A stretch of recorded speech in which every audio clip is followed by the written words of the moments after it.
Oi pessoal, bem-vindos ao Cigana de Havaianas e hoje a gente vai falar sobre um tema muito interessante: viver na Espanha em tempos de crise.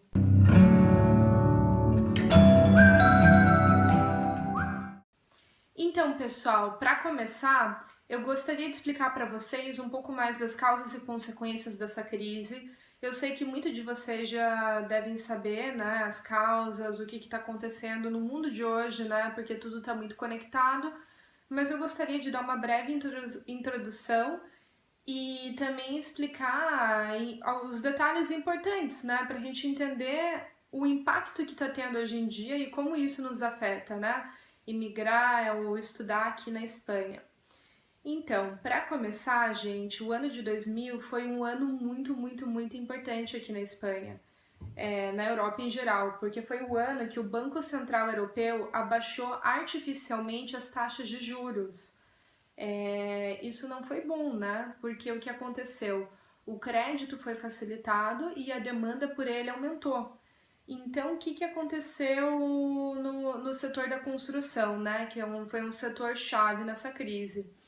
As terras estavam muito baratas e com o aumento, né, a facilidade de você pegar o crédito, as empresas simplesmente pegavam esse crédito para ter mais dinheiro para investir na construção de casas e apartamentos e elas também contratavam pessoas para trabalhar para elas, né? E assim foi indo, e essas pessoas, né, ganhavam um salário e também queriam comprar uma casa, um apartamento e um carro.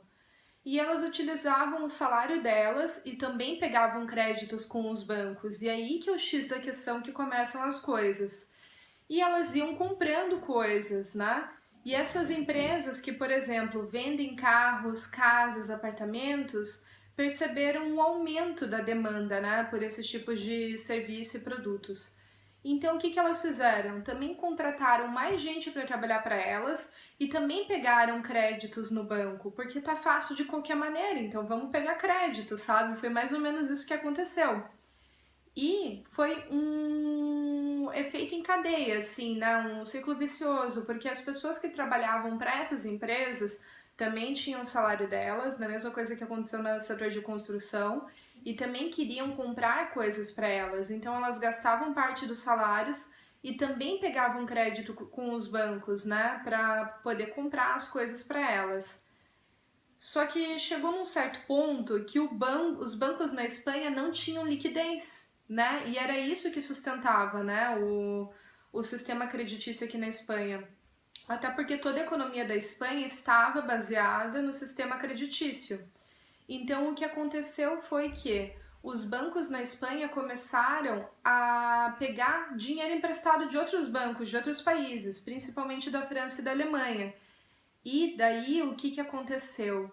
A bolha imobiliária e a crise creditícia nos Estados Unidos de 2008, que foi um efeito dominó, né? As pessoas não tinham dinheiro para pagar as dívidas que elas contraíam por causa desses créditos e também os bancos que se emprestavam dinheiro não tinham mais confiança um no outro e também não tinham confiança nas próprias pessoas que pegaram esse crédito. Então eles não sabiam quando iam receber o dinheiro que eles haviam emprestado para outros bancos e também não sabiam o tempo, né, que as pessoas iam levar para pagar eles, ou se elas de fato iam pagar eles, né? Então o que aconteceu foi esse efeito dominó, né? A crise se espalhou mundialmente e pegou aqui muito fortemente a Europa, principalmente países como a Espanha, a Itália, a Irlanda, que investiam muito no setor de construção. E o que aconteceu, gente, foi uma derrocada, né? Porque os bancos suspenderam, né, os créditos imediatamente, não era mais fácil pegar não era mais tão fácil pegar crédito. E também as empresas começaram a demitir as pessoas, porque já não tinha mais tanta necessidade. O mercado desacelerou, não tinha mais tanta gente comprando, então não havia necessidade de ter tantos empregados. Então aumentou o desemprego, a pobreza e as pessoas simplesmente não conseguiam mais pagar as contas delas. Muita gente perdeu casa, perdeu simplesmente tudo que tinha com a crise e foi muito triste, porque tinham países, né, que chegaram a 25% até um pouco mais de desemprego. A Espanha, por exemplo, até o ano passado estava com 17% de desemprego, de acordo com as estatísticas nacionais, né, aqui do sistema deles, né, da instituição que faz estatística. E isso foi muito importante na Espanha, porque toda essa crise, porque só entre o ano de 2000 e 2007 a Espanha tinha construído 4 milhões e meio de casas, mais do que a Alemanha e a França construíram juntas nesse período. Gente, isso é muito, sabe? É uma coisa de louco, assim, se você for pensar tudo que realmente aconteceu.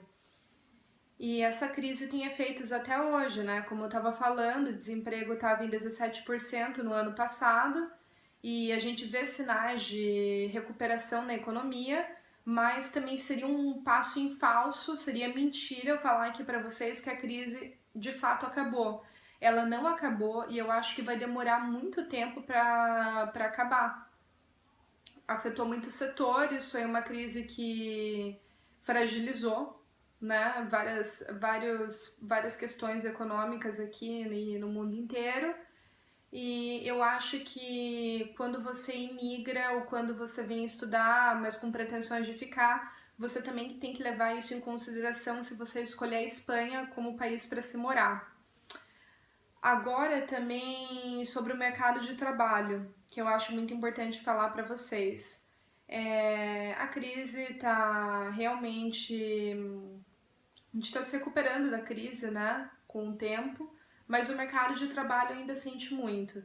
Ainda há um índice alto de desemprego e os contratos aqui em geral são temporários, eles não são indefinidos. E o que isso significa? Significa que o teu empregador vai te contratar, por exemplo, por 6 meses, renovar por mais outros 6, e se eu não me engano, em um ano ele tem que te efetivar, tá?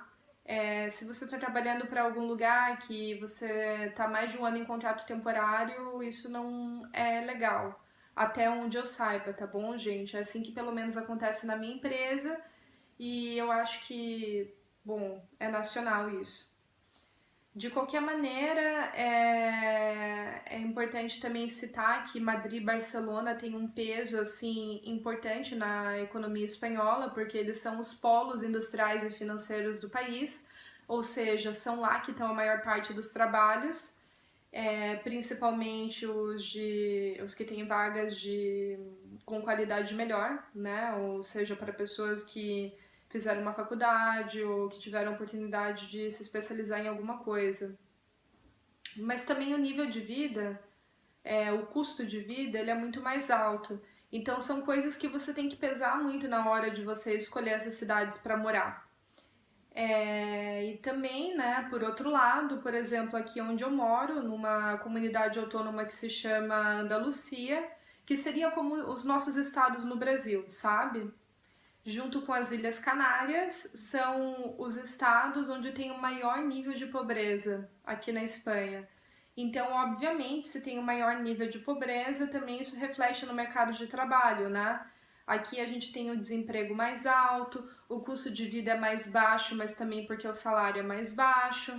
Então, são coisas a se pesar. Por exemplo, se você vai morar num lugar onde o custo de vida é mais baixo e o desemprego é mais alto, talvez você não tenha uma qualidade de vida tão boa. Então são coisas a se pôr na balança. Agora, uma coisa que muita gente me pergunta é sobre o salário mínimo. Gente, o salário mínimo aqui com os dados eu até anotei, eu acho que era algo em torno de 735 euros, 735,90 por mês. Já o salário médio era algo em torno de 1.640 euros. Só para deixar claro que o salário médio é uma média que eles fazem entre o total do salário das pessoas, de todos os trabalhadores, dividido pelo total de trabalhadores. Não é o máximo de salário que você pode ganhar por mês, nem o que as pessoas geralmente ganham, tá? O mínimo que elas ganham é 735 e a média que as pessoas ganham é 1.640 euros por mês, tá? Só dando um salve aqui, é que eu, por exemplo, vou fazer um vídeo até sobre isso, mas eu gasto em torno de 800 euros por mês com alugando um quarto, comendo bem, bem eu digo saudável, tá bom, gente? Fazendo esporte, às vezes saindo. Eu não sou uma pessoa que bebo muito, então também isso conta na hora de fazer os cálculos. Eu como um pouco fora, mas também não pesa tanto no meu controle aqui de gastos. Agora sobre a qualidade de vida, também que é um ponto super importante aqui sobre viver em um país que está em crise. Qualidade de vida aqui, gente, é difícil eu falar porque eu não gosto de fazer comparação entre países, sabe? Mas se a gente pegar os serviços públicos de saúde, de educação aqui, eu tenho as minhas ressalvas. Eu não estou completamente de acordo que é melhor do que o Brasil, mas se a gente pegar o sistema público do Brasil e comparar com o sistema público da Espanha, mesmo a Espanha tendo um déficit muito grande, uma dívida externa e interna muito grande, ainda os serviços aqui são melhores em questão de qualidade que o Brasil. Por exemplo, a Espanha é o país onde tem a maior expectativa de vida da Europa. E também a gente tem acesso aos serviços públicos de saúde facilmente. Se você é um brasileiro que está turistando aqui, as coisas são diferentes. Claro que numa urgência eles vão te atender, mas é muito provável que te cobrem por esse serviço. E é por isso mesmo que eles falam para você contratar um seguro-saúde quando você vier de turismo aqui para a Espanha. Agora, se você é um brasileiro que está com visto de trabalho e trabalhando regularmente aqui na Espanha, você provavelmente vai estar registrado na Seguridade Social, que é como se fosse o INSS do Brasil. E você vai ter um cartãozinho, sabe? E eles vão te atender normalmente no hospital. Eu já passei uns apuros aqui, eu não gostei muito do atendimento, é... também da qualidade do hospital. Em comparação com os hospitais privados do Brasil, eu não achei que tá ao mesmo nível, mas em comparação aos hospitais públicos do Brasil, assim, não tem comparação. Você vai para os hospitais ou para as emergências aqui, os postinhos, né? E tem médico, eles te atendem, você espera, como não sei, 2, 3 horas em uma emergência, então você ainda sai no lucro, sabe? Agora, em relação ao acesso à educação, é um fato, assim, um dado muito curioso aqui na Espanha, porque a Espanha está acima da média ali na contagem de pessoas que conseguiram terminar a faculdade, né, que tem uma graduação. Só que a gente estava até analisando isso numa aula de economia, ano passado, quando eu estava fazendo meu intercâmbio aqui, por haver mais pessoas que terminaram a graduação, a faculdade, e também com a crise, isso afeta na hora de procurar trabalho, tem muita concorrência, as pessoas também se prontificam a fazer o mesmo trabalho por um valor mais baixo por causa da crise. Então, são pontos a se levar em consideração. É claro que existem muitas oportunidades de trabalho aqui, principalmente se você for formado, mas a gente tem que prestar atenção nessas vagas de trabalho, como são os contratos e quem está te contratando. Agora, o último ponto que eu acho importante a gente falar, principalmente para quem tem filho, é que a educação pública aqui é de qualidade, em comparação com outros países. Não vou dizer em relação ao Brasil, porque por mais que a gente tenha muitas notícias negativas, eu não estudei em escolas públicas no Brasil, eu não acho justo eu julgar algo que eu não conheço muito bem. O que os espanhóis me falam aqui é que a maioria deles estuda em colégio público e eles conseguem entrar nas universidades mais disputadas na Espanha e eles de fato aprendem, sabe? É um ensino de qualidade. Eu também gostaria muito de entrevistar algum espanhol sobre isso e colocar aqui no canal, e é uma ideia que vai virar vídeo um dia. Eu acho importante ter uma pessoa daqui que vivenciou isso, poder falar para vocês como as coisas de fato são, sabe? Com um olhar interno. E é isso, pessoal. Eu não quero que vocês tirem conclusões precipitadas só porque vocês viram o meu vídeo. Esse vídeo é baseado em opiniões pessoais, mas também muita pesquisa, falando também muito com os espanhóis e com outros imigrantes. E eu não quero acabar com os sonhos de ninguém. Eu acho importante vocês correrem atrás das oportunidades de informação, e não é porque uma pessoa não deu certo aqui que você não dê, tá? Há muitas oportunidades, a gente só tem que saber buscar e sempre estar se especializando, melhorando para poder concorrer para vagas melhores e ter uma qualidade de vida e empregos melhores, tá bom, pessoal? E é isso aí. Eu queria pedir para vocês para curtir, compartilhar, se inscrever e ativar os sininhos para notificações, tá bom? Eu espero vocês no próximo vídeo, gente. Tchau, tchau!